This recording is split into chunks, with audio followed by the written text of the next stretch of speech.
guest today is Jerry Nixon. Jerry, how you doing? Well, hello, David. I cannot believe that your mom let you leave the house dressed like that. Hey, look at that. Yeah, you're assuming it was my mom. I mean, we are wearing the same clothes. We are wearing the same clothes because we're at an event together. The USDX Hackathon. That's right. That's right. And what have you been working on? I've been working on some cool stuff. You know, I work on a lot of Windows 10 related things. I do know that. And so I'm currently working on Template 10. And so right now, if you're a developer and you're about to start a new application, you'd say File New Project, and you'd pick Blank Project. That's the only one that's there. It used to be there was Grid and Split View, but those are all gone. Just Blank. And there's a lot of upfront work, like just boilerplate stuff that everybody has to do. Like putting in the grid and the split view. Oh yeah, the grid, the split view, the navigation, handling suspension, just stuff that honestly is kind of dumb work that everybody has to do. Plumbing so stuff. I'm working on Template 10. Template 10 is a new file project, a new project template, I guess, for new applications. And it leverages the Template 10 library that's up in NuGet that can be used on applications that aren't new. So if you already have an application that you're writing for, let's say it's for Windows 8 and you're doing the upgrade, then you can bring in Template 10, the library from NuGet, to get almost all of the benefits, to be honest. And so it's all up on GitHub, it's all open source, everything is free, and it's all going to be in the template gallery. And at least today, I don't know when you're going to air this, but at least today it's not there yet, but we're working feverishly to get it there. It'll be in the fall sometime. Yeah, right. It'll be sometime this or next calendar year. This calendar year, definitely. This is, you said the gallery. What's the gallery? The Visual Stool Gallery. Something different. Right. Let's talk about Don't sit on the Studio. Visual. Exactly. That's right. The Visual Studio Gallery, right? So that's been there for a long time now. The Visual Studio 2013, maybe, is where they introduced it, or maybe 10, where developers can go and get all kinds of samples and things that are up there in the gallery. It's also where all the extensions live if you don't want to use the extension manager. And so I like using the extension manager, but that's where projects and things like that go as well. So once this project goes, it won't be in everybody's Visual Studio. They'll have to install it from the gallery by going Tools, Extension Manager, and then searching for Template 10. Okay, and how many, is it UI stuff mostly? Is it things like adding a Oh, grid, no. Very little UI, as a matter of fact. Most of it's the boilerplate, under-the-scene stuff, handling navigation, suspension, resuming, handling state management. Okay. It's awesome. I mean, seriously, it's awesome. It doesn't require MVVM. MVVM is the model view model for really applications that are built in XAML love MVVM, but developers aren't forced to use it. But the ones who use it, they see the benefits pretty fast. So I think you should use it. Template 10 doesn't require you to, but if you do, you get tons of benefits, including right now it's just built into the Windows 10 framework anyway, that if you navigate to a page, it has an on-navigated-to override. Now with Template 10, there's an on-navigated-to override with the view model. So that was always a big, how's a developer going to solve this problem? That's how you solve the problem. Interesting. So now you're doing a lot of Windows 10 development. I do a lot of Windows 10 development. What's the benefit of doing Windows 10 development over the style we were using for Windows 8? You don't know?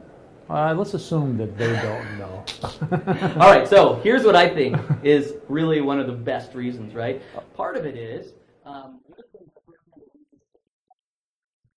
so you could go across architectures. Okay. And so not only can I go ARM x86 and x64, but I can also go into whatever is necessary for the Pi, Raspberry Pi, whatever is necessary for Xbox, whatever is necessary for HoloLens, and all the way around the block to every possible device, all without having to change the skill set that I'm using today. So right now, I'm using, I'm a C# XAML guy. I love it, right? I'm all into it. And so I'm building my application in beautiful XAML with all kinds of C#.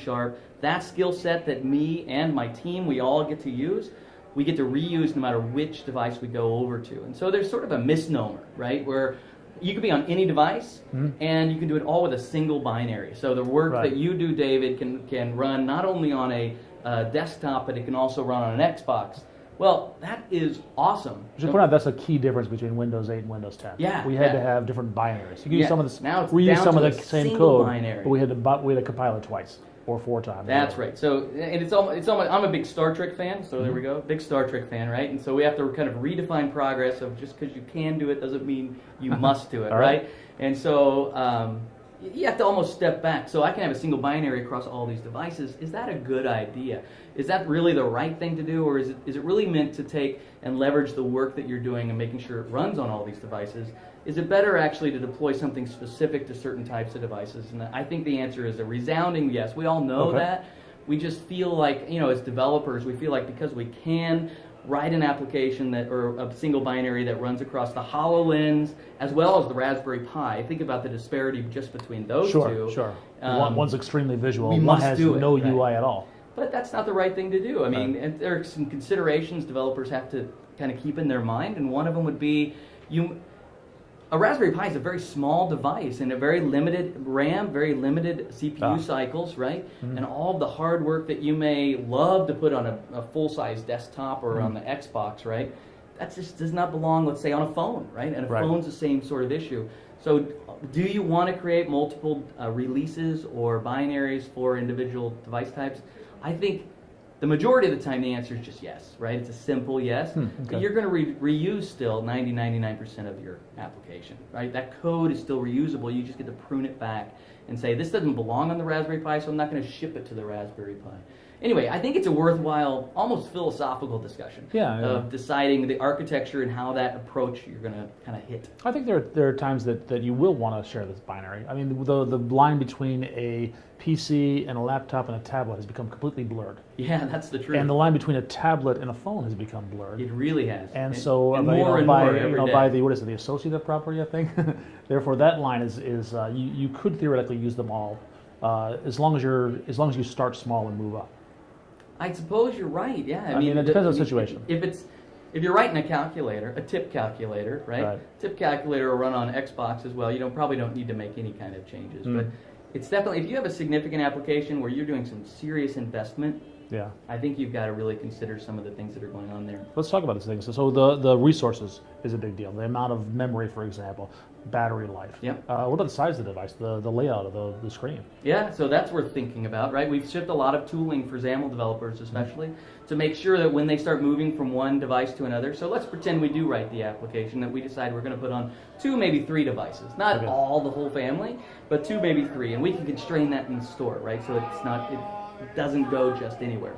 And so in those 3, as the screen suddenly gets small for a phone, and then suddenly gets giant for a TV because they're using Continuum. Continuum for phones where you plug your phone into a TV, and then Shazam, there it is. So same gigantic. Application will run on your TV screen. Runs, so you have all this new real estate that you didn't have before. You want to be able to handle that transition. And so we have things like relative panel where you can move things around relative to each other. So the idea is, I have a panel, it's a layout panel inside XAML that's a lot like the grid, but instead of saying column is this and row is that, you say it's relative position to something else. So I have, let's say I have 2 boxes. I say the first one is kind of like the anchor, and the other one is to the left of that, or to the right of that, or above it, or below it, whatever it is. And so those are all the relative layout inside that panel. That's a really big value to developers who need to move things around in a simplistic way without creating a gigantic, complex UI that somehow moves things around in columns that are hidden and then suddenly revealed. It's a big deal. It's a way of getting responsive design from different screen sizes. Yeah, that's right. Yeah. And, we've learned a lot about responsive design already from web development. So lots of these patterns and approaches are kind of set in our minds already. We know how to handle the bulk of it. Now we just need the tooling for it. So another tooling piece that you get for XAML developers is upgrades to visual states. And so visual states is where I can define the way my application looks in 2 different views, 3 different views, whatever is right for me. And so we used it in the past for things like if I'm logged in, it looks like this, but if I'm logged out, it looks like this. And you would switch between them depending on your login state. Well, now I can create, if it's narrow, it looks like this. If it's normal, it looks like this. And if it's wide, it looks like this. And I can switch between those as well. And we've enhanced visual states now so that they have triggers to automatically shift between those, and you don't have to write custom code to switch between them. That allows you to have all kinds of reusable code that you couldn't use before. It was all handcrafted, and it's not like it didn't work before. It was just this constant repeat of the same logic everywhere.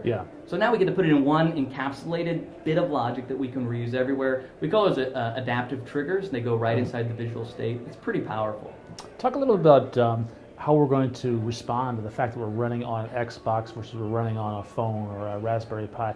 It's tempting to put code in to say, if it's an Xbox, do this. Detect the device like the itself. controller, right? So the controller is unique. You wouldn't have the controller on a phone, more than likely. And so if you're using your controller and you're playing a game or whatever, you have all the APIs to interact with that controller, or the Avatar API on Xbox. And you have all these things that you can do on the Xbox that is not on a desktop, just a simple desktop even. Right. And so does that mean I have to have two binaries? And remember, we want to get back to where if we want one binary, it's an option for us. Right. Not necessarily we have to do it, but it's an option for us. And so the way we do that now is, in the past, it was always compile time testing. Right. So I would write a compile time directive, like a hash if, where I would say, if this is true, then it's the Xbox binary. If this is true, then it's the desktop binary. Right. And so I would end up with multiple binaries, even if my desire was to have a single binary run across all of them. So now in Windows 10, we offer runtime testing instead. And so instead of these compile time directives, they're runtime directives, or they're runtime tests, to be able to see whether or not these APIs are available. And we expose APIs no longer through assemblies, but through metadata, so that even when I'm on the desktop, the metadata for Xbox is still there, but I can test to see if it would actually work, and then if it's not going to work, I don't call it. Which is cool because I can have metadata for my desktop, and then I have two desktops. One of them has a scanner plugged in, the other one doesn't have a scanner plugged in. Okay. I can test for those runtime capabilities, and I can interact with my scanner and light up all kinds of features, let's say, in my application. Okay. And on your desktop that doesn't have a scanner, a big flatbed scanner from the 80s, then I don't light up those features and nothing shows up. So I can do all kinds. It's not just across device, it's also kind of across just capabilities on a single device family. Yeah. I think this is a lesson that took us a while to learn on the web. Mm-hmm. Like those pound diffs you talked about, those typically are, if we're running on Windows, do this. If we're running on Windows Phone, do that. But that's not a good style. No, developers hate it because it gets out of control so fast. Yeah, because you may miss something. That feature may get added to Windows at some point. Now you've lost it, but somebody just plug in a scanner. Now they suddenly have it. Yeah, it's so if really that feature API detection just appears, then you'll be able to use it on the desktop as well. That same, let's say, Avatar API that's on the Xbox, that's not on the desktop. Right. If we introduced it as Microsoft on the desktop, you would suddenly be able to use it because you're not testing, is this an Xbox? You're testing whether or not the API is there. It's feature detection rather than operating system or device detection. Yeah, you really teased out a really good value. Yeah, so we did. When we went through this through the web, we had the browse cap INI file first introduced, and that's when we first started thinking, let's not test if it's IE versus Firefox. Let's test whether or not it supports that feature. And the same thing I think is happening on I think it's a really exciting time for developers right now. When we're offering things we've never had before, and it's not vaporware. In the past, we were always like, it won't be long, we'll be able to do this.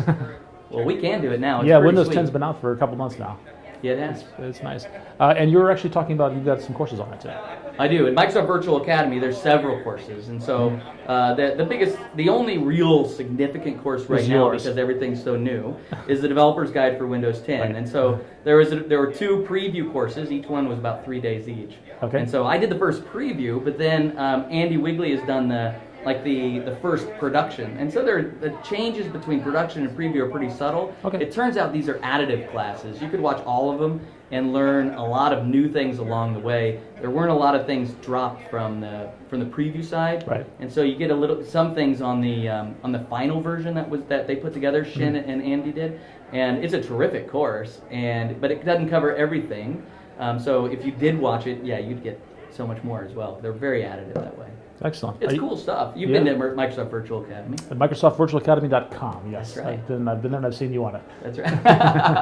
It's kind of like Microsoft's Pluralsight, right? Only it's totally free. Pluralsight's also great. It is great, isn't it? Yeah. Hey, we all get it. Yeah, we all love it. Anything else we should talk about that we have not? Well, let's see. I don't know. What's going on in Chicago? Chicago's great. You have to come back. Come to Second City. Yeah. We went there for the build tour, and it was awesome. The next build tour is coming up. It's in November. We'll be back in Chicago again. You just told me that a few minutes ago. I did not know, but I will be there.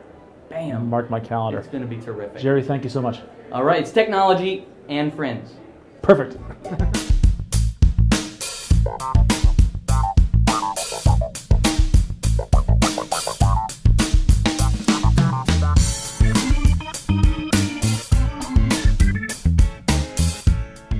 All right, it's technology and friends.